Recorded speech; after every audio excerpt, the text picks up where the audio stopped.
Présente au salon de la construction et du bâtiment dénommé Batimat. C'était au Caire, en Égypte. Les professionnels de ces secteurs se sont nourris et enrichis de l'expérience égyptienne.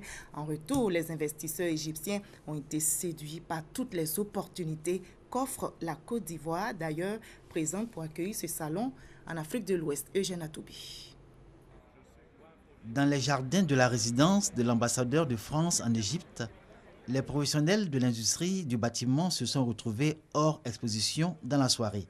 L'atmosphère était plus détendue et plus conviviale, loin du temps consacré aux affaires et à la recherche de partenariats. Pour autant, l'ambassadeur de France a félicité ses convives égyptiens et ivoiriens pour leur mobilisation à la première édition du Batimat au Caire.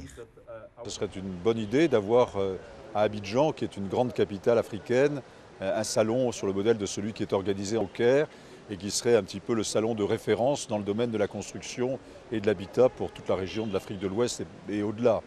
Si cette soirée sobre s'est révélée pour la délégation ivoirienne le prolongement du salon de l'industrie du bâtiment, c'est en raison des enjeux que revêt Batimat Égypte.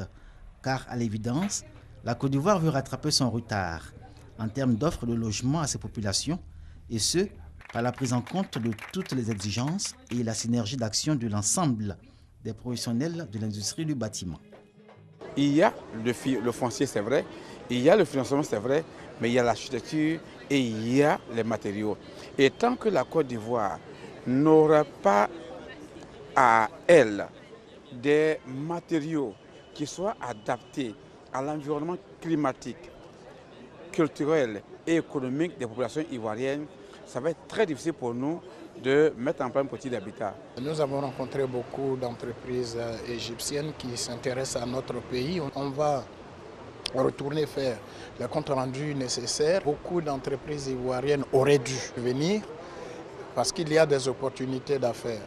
La Côte d'Ivoire à Batimat, Égypte, s'est inspirée du savoir-faire extérieur et compte bien capitaliser cet acquis.